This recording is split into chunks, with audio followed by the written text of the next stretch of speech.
யுதிஷ்டிரன் நடத்திய ராஜசூய யாகத்தில் சிசுபாலன் கிருஷ்ணரால் கொல்லப்பட்டதும் சிசுபாலன் இறந்த செய்தியும் அவனை கிருஷ்ணர் தான் கொன்றார் என்ற செய்தியும் சிசுபாலின் நண்பனான சால்வனுக்கு கிடைத்தது. உடனே இந்திரபிரசத்திலிருந்து கிருஷ்ணர் துவாரகாவிற்கு வருவதற்கு முன்பே விரைவாக துவாரகா நகர் மீது படையெடுத்து சென்று சால்வன் துவாரகாவை முற்றுகையிட்டான்.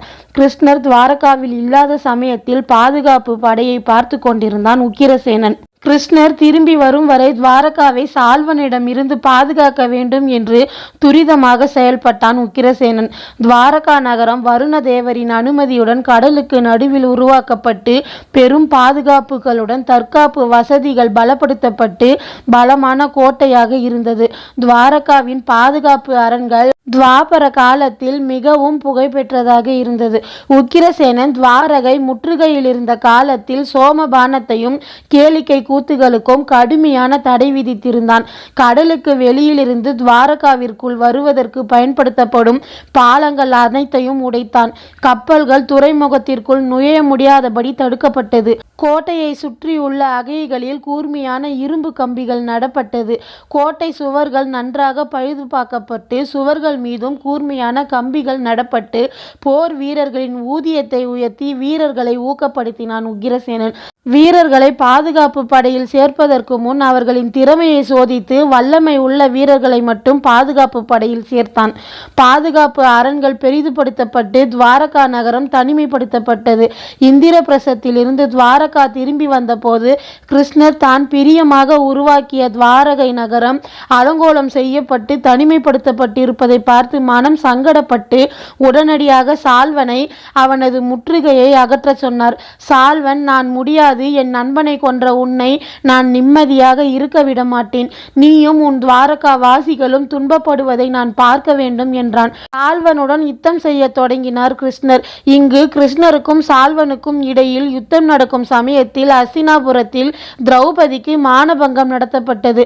கிருஷ்ணர் சால்வனை யுத்தத்தில் தோற்கடித்து அவனை தன் நாட்டின் முற்றுகையை அகற்றி விரட்டி ஓடும்படி செய்துவிட்டார். அப்பொழுது அஸ்தினாபுரத்தில் திரௌபதிக்கு நடந்த நிகழ்வுகள் அனைத்தும் குந்தியின் மூலமாக துவாரகாவிற்கு செய்தியாக அனுப்பப்பட்டது. கிருஷ்ணர் உடனே விரைவாக பாண்டவர்களையும் திரௌபதியையும் காண சென்றார். கிருஷ்ணருடன் சேர்ந்து சிசுபாலனுக்கு பிறகு சேடி நாட்டின் மன்னனாக முடிசூடப்பட்ட திருஷ்டகேது, போஜ நாட்டு மன்னன் விருஷ்ணி என்ற பழங்குடியின மக்கள், பாண்டவர்களின் நலனை விரும்பும் நல விரும்பிகளான கேகயாக்களும் பாண்டவர்களை சந்திக்க சென்றனர். பகடையாட்ட சபையில் பாண்டவர்களுக்கும் திரௌபதிக்கும் நடந்ததை கேள்விப்பட்டு கிருஷ்ணருடன் வந்தவர்கள் அனைவரும், உங்களுக்கு இந்த அளவிற்கு துன்பத்தை தந்தவர்களின் இரத்தத்தை நிச்சயம் இந்த மண் குடிக்கும் என்று ஆதங்கப்பட்டனர். திரௌபதி கிருஷ்ணரிடம் சென்று கண்ணீருடன் துடிதுடித்த குரலில் சோகத்துடன் தனக்கு நடந்த நிகழ்வுகளை கூற ஆரம்பித்தாள். நான் மாதவிலக்கு நிலையில் என் உடலில் மெல்லிய ஒற்றை ஆடையை மட்டும் அணிந்திருக்கும் நிலையில் ஆண்கள் மட்டுமே நிறைந்திருந்த பகடையாட்ட சபைக்கு இழுத்து செல்லப்பட்டேன். திருதராஷ்டிரரின் மகன்கள் என்னை மிகவும் மூர்க்கத்தனமாக கையாண்டு என்னை அவமதித்தனர். நான் அவர்களுக்கு அடிமையாகிவிட்டேன் என்று எண்ணி என்னை பழிவாங்கி என் வேதனையை கண்டு மகிழ்ந்தனர். பீஷ்மரும் திருதராஷ்டிரரும் கூட நான் பவித்ர அக்னியில் பிறந்தவள் என்பதையும் எனக்கும் அவர்களுக்கும் இருக்கும் உறவையும் மறந்து என் அவல நிலையில் எனக்கு உதவாமல் அமைதி காத்துவிட்டனர். கோவிந்தரே, என் கணவர்கள் கூட என்னை அந்த கேவலமான நிலையிலிருந்து மீட்டெடுத்து அவதூறுகளில் இருந்து என்னை காப்பாற்றவில்லை.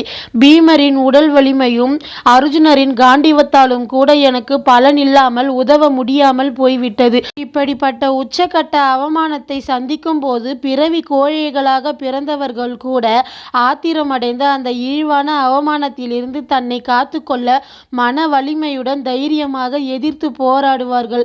ஆனால் நான் 5 மாவீரர்களின் மனைவியாக இருந்தும் எனக்கு இத்தனை அவமானம் நடத்தப்பட்ட போதும் என் நாயகர்களில் ஒருவர் கூட எனக்காக எதிர்த்து நிற்கவில்லை. நான் அவமானப்படுத்தப்பட்டு கூக்குரலிட்டு அழுது புலம்பியது மட்டும்தான் எனக்கு மிஞ்சியது. மதுசூதனரே என்று அழுதாள். துக்கம் அவளை திணறடித்ததால் அவளால் மேலும் பேச முடியாமல் அழுது கொண்டிருந்தாள். கிருஷ்ணர் அழுது கொண்டிருந்த திரௌபதியிடம், உனக்கு நடந்த அவமானத்திற்காக நான் யுத்தத்தை உருவாக்குவேன். நீ கவலை கொள்ளாதே. அந்த யுத்தத்தில் உன்னை துன்புறுத்தியவர்கள் தோற்கடிக்கப்பட்டு புதக்குழியில் தள்ளப்பட்டு சாகடிக்கப்படுவார்கள். நீ உன் கண்களை துடைத்துக்கொள். நான் உனக்கு கொடுக்கும் இந்த வாக்கை நிச்சயம் நிறைவேற்றுவேன் என்று கிருஷ்ணர் உறுதியளித்தார். மேலும் கிருஷ்ணர் நீதிமான்களை பாதுகாத்து துர்மார்க்கர்களை அழித்து தர்மத்தை நிலைநிறுத்துவதற்காகத்தான் நான் காலனாக கிருஷ்ணன் என்ற அவதாரத்தில் இந்த பூமியில் பிறந்திருக்கிறேன் என்றார். அந்த இடத்தில் தன் தங்கையின் துயர நிலையை பார்த்து தவித்துக் கொண்டிருந்த திருஷ்டத்யும்னன் திரௌபதிக்கு ஆறுதல் கூறுவதற்காக, நீ வருந்தாதே கிருஷ்ணா, உனக்கு பாவம் செய்த அந்த பாவிகளும் அந்த பாவ சபையில் அமைதி காத்திருந்த திராணியற்றவர்களும் மடிந்து போவார்கள். துரோணரை கொல்வதற்காக பிறப்பெடுத்த நான் அந்த துரோணரை கொல்வேன். நம் மூத்த சகோதரி சிகண்டினி பீஷ்மரின் அழிவிற்கு சூத்திரமாக இருப்பாள். பீமன் அந்த பொல்லாத கௌரவ சகோதரர்களை அழிப்பான். நம் அர்ஜுனன் அந்த தேரோட்டியின் மகனான கர்ணனை கொல்வான். உனக்கு நடந்த அவமானத்திற்கு நாங்கள் அனைவரும் நியாயம் பெற்று தருவோம், நீ கலங்காதே என்றான். அப்போது மீண்டும் பேச துவங்கிய கிருஷ்ண பகவான், உனக்கு இந்த துன்பம் நேர்ந்த போது நான் துவாரகாவில் சால்வனுடன் யுத்தத்தில் இருந்தேன். அதனால் என்னால் உடனே விரைந்து ஓடி வந்து உன்னை காப்பாற்ற முடியவில்லை. சால்வனை தோற்கடித்த பின் சகுனியின் மூலம் நடந்த பகடையாட்ட கதையும் உங்களுக்கு நடந்த அசிங்கமான நிகழ்வுகளும் செய்தியாக துவாரகாவிற்கு வந்து அடைந்ததும் நான் உடனே உங்களை நேரில் காண வேண்டும் என்று வந்துவிட்டேன். நீ துன்பத்தில் இருக்கும்போது உடனடியாக உனக்கு உதவ முடியவில்லை என்பது எனக்கு வருத்தம் அளிக்கிறது. இருந்தாலும் இழந்த உன் கௌரவத்தை உனக்கு நிச்சயமாக நான் மீட்டுக் கொடுப்பேன். உடைந்து போன அணையை மீண்டும் புறணமைக்கும் போது எப்படி சேகரிக்கப்பட்ட சில நீர் வீணாக்கப்படுகிறதோ அதுபோல் உன் கண்ணீரும் வீணானதாக நினைத்துக்கொள். இனி நீ கண்ணீர் சிந்தாதே. உன் கௌரவத்தை மீட்டெடுப்பது என் பொறுப்பு என்று திரௌபதிக்கு வாக்கு கொடுத்துவிட்டு அர்ஜுனனின் மனைவியும் தனது தங்கையுமான சுபத்திரையை அவளது குழந்தையான அபிமன்யுடன் சேர்த்து அழைத்து கொண்டு பாண்டவர்களிடமும் திரௌபதியிடமும் விடை பெற்று துவாரகாவிற்கு திரும்பினார் கிருஷ்ணர். திருஷ்டத்யும்னனும் துருபதனும் திரௌபதிக்கு பிறந்த 5 குழந்தைகளையும் அழைத்து கொண்டு பாஞ்சாலத்திற்கு சென்று விட்டனர். பிறகு 14 ஆண்டுகள் முடிந்து கிருஷ்ணர் வாக்கு கொடுத்தது போல் மகாபாரத யுத்தத்தை நடத்தி திரௌபதிக்கு அவள் கௌரவத்தை மீட்டு கொடுத்தார். இது போல சுவாரஸ்யமான தகவலை தெரிஞ்சுக்கணும்னு ஆசைப்பட்டீங்கன்னா என்னோட சேனலை சப்ஸ்கிரைப் பண்ணுங்க ஃப்ரெண்ட்ஸ்.